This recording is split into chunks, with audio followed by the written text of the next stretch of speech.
Welcome to the Total Boss Podcast, and I'm your host, Christiano Green, a podcast where we talk about finding fulfillment through self-development, being a leader of your own life, and getting the most out of it as well. Tenacity, originality, talent, authenticity, and being legendary. It's all about living your best life.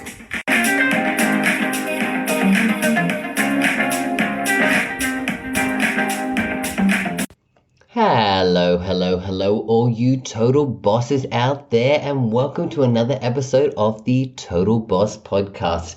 I am your host, Christiano Green, and I am a mindset and transformation coach working with gay men to help them build up their confidence so they can transform their trauma into triumph so they can have fulfillment and freedom in all areas of their life. Now, in this week's episode, I really wanted to touch on a subject which I know can be quite a touchy subject for some people to understand or really talk about, but that's kind of why I want to talk about it, because I really want us to have the conversation so that we can actually understand it more and then actually be able to work through it and understand where we sit on the spectrum of it. So really the topic today is internalized homophobia. And, you know, as we grow up, we are taught the values of our society, right? So in our homophobic, heterosexist, discriminatory culture, we may learn negative ideas about homosexuality and same-sex attraction. So, people from the LGBT community may be socialized into thinking that being non-heterosexual is somehow, bad, mad, wrong, immoral. This can lead to feelings of self-disgust and self-hatred. Now, these feelings can lead to internalized homophobia, which is also known as internalized oppression. So really, what is internalized homophobia? Internalized homophobia and oppression happens to, the gay, lesbian, and bisexual people, and it can even happen to heterosexuals who have learned and been taught that heterosexuality is the norm and the correct way to be. Hearing and seeing negative depictions of, lesbians, gays, bisexual people can lead us to internalize or take in these negative messages. Some people from the LGBT community really do suffer from mental distress as a result. So a general sense of personal worth and also a positive view of your sexual orientation are critical for your mental health. So you kind of like many other lesbian, gay, or bisexual people may have hidden your sexual orientation for a long time, decades, right? Research carried out in, certain places around the world that really people who are young LGBT revealed that the average age for people to really realize it was 12, 13, but people actually don't tell anyone until they're at least 17 and probably ever come out until, sometimes they're 21, 22. People come out, 30, 40, 50 these days, right? We know what's happening as things get better, right? So having all of that stuff inside of you can lead you to holding back and repressing yourself in so many ways, which builds up this internalized homophobia and really, really can affect, a person. So internalized homophobia does manifest itself in varying ways that can be really linked to mental health. So, thinking of denial of your sexual orientation to yourself and others, right? If you're denying it, obviously it's because you can't accept it. You do have some sort of a problem knowing that other people will judge you in a certain way. So there's a part of you that's not accepting yourself. So there's that level of, internalized homophobia towards it as well. Obviously, part of the coming out process is, trying to attempt or alter or change your sexual orientation. So obviously there's parts of most people who've come out where they just kind of try to bargain whether they are gay or whether they can change it or try things differently, etc., etc. And that's obviously a manifestation of internalized homophobia as well. Feelings that you're not good enough. If you don't feel good enough because of your sexual orientation, that again is internalized homophobia, because you don't feel like you're good enough for the rest of the community, and because of your sexuality, that you're not good enough compared to other people. So that really manifests itself that way as well. Engaging in obsessive thinking and or compulsive behaviors. So, obviously, the internalized homophobia can manifest into OCD or real compulsive behaviors, because it really can lead you to trying to control things, trying to also avoid things as well. So it's really about trying to, figure out how is some of your compulsive behaviors manifested, because it could come from really just that internalized homophobia as well. Underachievement or overachievement as a bid for acceptance. So if you're trying to push to be better, to achieve more, so that society accepts you or other people accept you in your life, so that you can, counteract the fact that you're gay and make it, not this big thing, then it really also can be that manifestation as well, as to why are you trying to do that as well. And obviously on the opposite as well, if you're doing the opposite, if you just feel like you're an underachiever and you just have no will to do stuff because you don't feel good enough, then again, that's the manifestation that could also play out as well. Low self-esteem, negative body image, right? If we don't have a good sense of image about our own body, have low self-esteem, that can come from, again, the internalized homophobia is coming out to play. Like, if I know that there's this big part of who I am that I feel is wrong because I haven't accepted it yet, that can come out to play as well in how I see myself, how my body is as well, and whether I could be, having an amazing body, or I could be, really not having a healthy body, I could still not have a great image. So it's really about how I see myself, right? Because there are people out there who are, have really shredded, nice bodies to the outside, but they feel they're not happy or satisfied, right? Because probably they're never going to be, because they want to be absolutely perfect. And if they're never that, then they're never happy and satisfied, right? And obviously perfectionism is just never something you can work towards. We've got, contempt for the more open or obvious members of the LGBT community. So really looking out there and going, there's some people who are happy and accepting of themselves, really feeling a certain type of way because they're feeling happy about the way that they are with their sexuality. And you'll kind of have that jealousy towards that, and your internalized homophobia. So you kind of have contempt for these types of people who are openly happy with their sexuality as well. That can come out as internalized homophobia as well.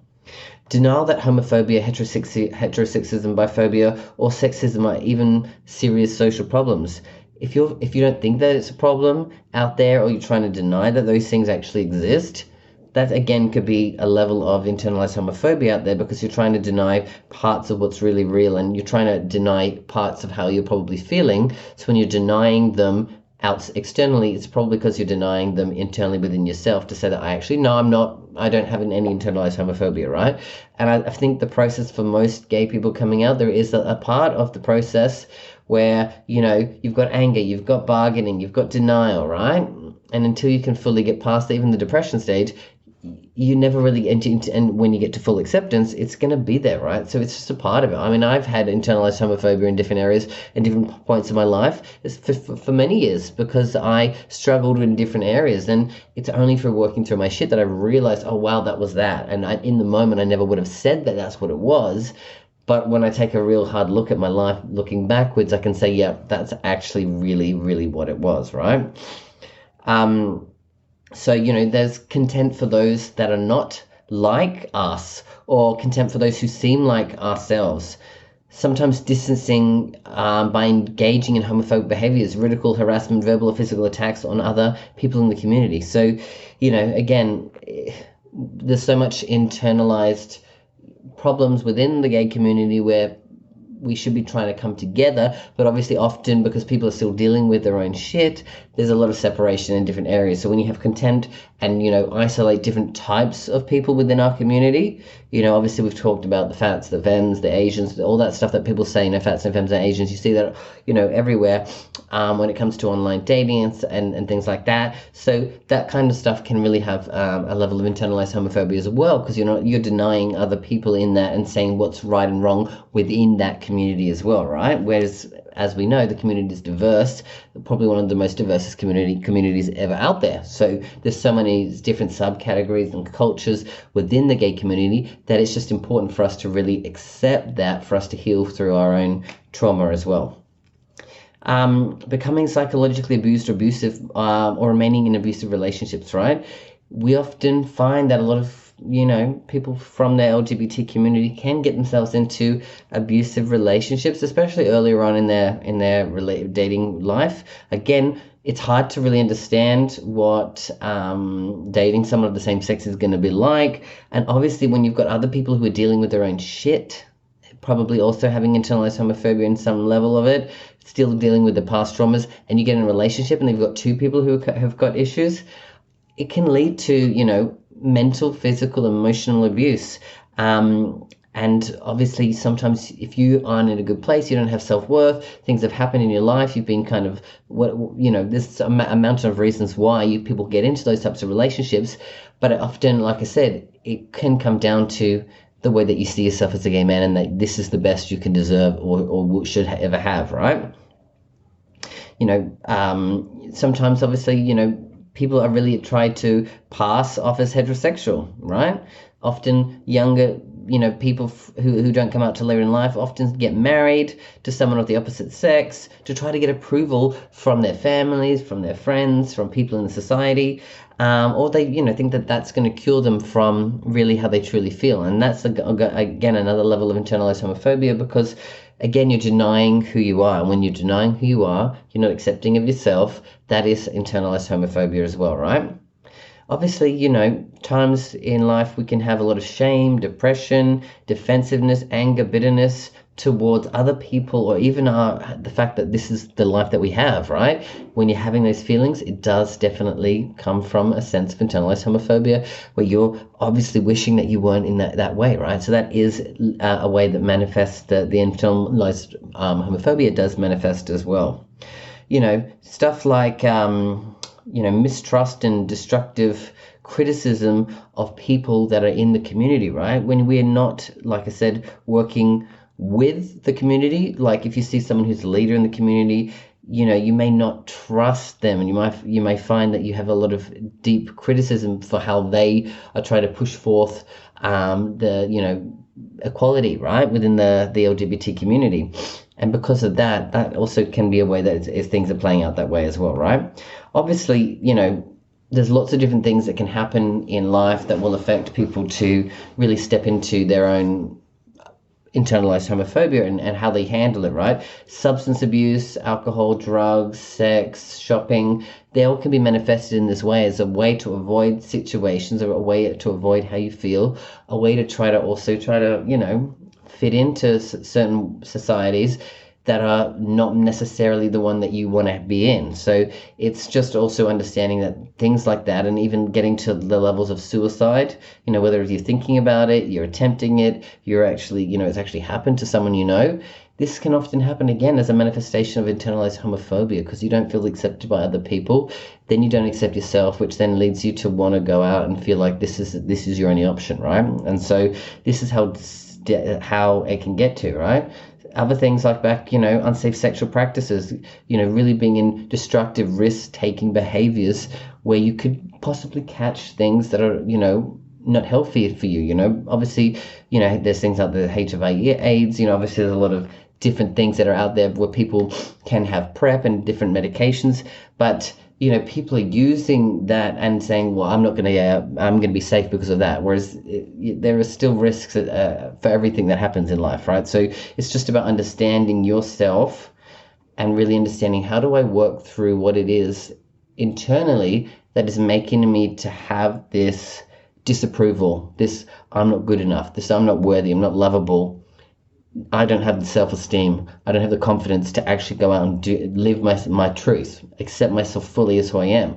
What do I need to work through, right? And so there's a level of what can truly happen. It's about figuring out, okay, if this is who I am and I'm going to accept who I am, how do I get to a level of full acceptance? Because it's going to take work, right? It's going to take work on you understanding and owning and accepting that right now I do have some internalized homophobia that's manifested in some form of way. Like I said, not everyone is going to have this throughout the whole life, but there are going to be parts where it might show up.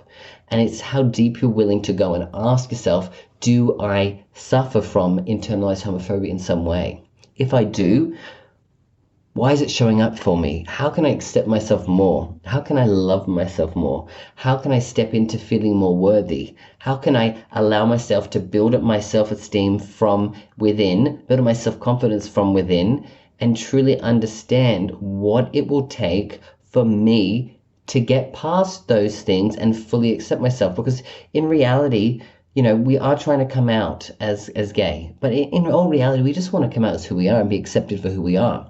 So if we can really step up and understand the level of internalized homophobia and what it does to us and how it can manifest in our life, and then look at our beliefs towards ourselves, our expectations around who we need to be, and cut out the expectations, right? Cut out the expectations, because they don't really do you any favors, right? If we can let go of the expectations and start to just work on, how do I connect more to who I am? How do I then use that connection to myself to work through my traumas?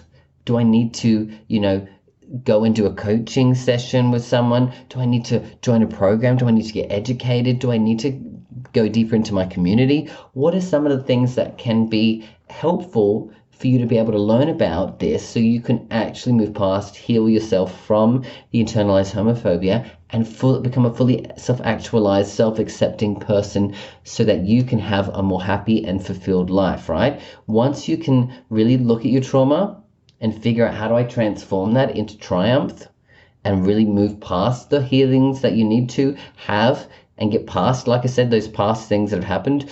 Don't allow yourself to get triggered by everything and use that in a negative way, and move into your triggers, so you can go, hey, why is this triggering me? What part of this do I need to heal from and transform into triumph? You'll change your life, right? So it's really just going deep and understanding yourself, and really owning some of the parts of yourself that may still suffer from internalized homophobia. Because again, when it comes to being gay, it's difficult, because obviously, people have to come out multiple times in their life, right? You've come out, some of you may have only ever come out to some people, and you're not, the studies show that 40% of people still hide their status, in some way or another, whether that's in a new social setting, whether that's in the workplace, whether that's when they're applying for loans or approval stuff from the government on census, all of those things, because people feel that they're going to get discriminated against. So when you are still hiding who you are because of that, there's a level of internalized homophobia that's stopping you and distrusting you from doing that. And of course, there are places around the world where you need to do that, right? And I completely get that. Completely get it. Sometimes you feel like you have to do what you need to do for your safety. It's just about questioning, well, what can I do to own more of myself, but figure out, how do I put myself in a safer position? What can I do to get into a safer position so that I can be more of myself? Because the more I can own myself, the more I can do more work to allow myself and the future of my community to be stronger, better, smarter, and, continue to grow.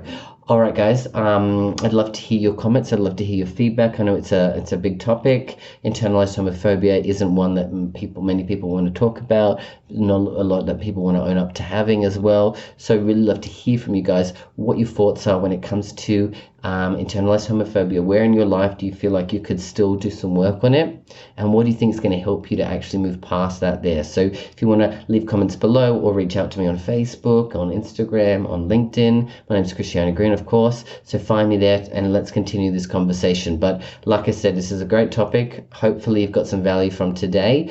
And always remember that you've got this, and I have definitely got you. All right, guys, until next week. Bye.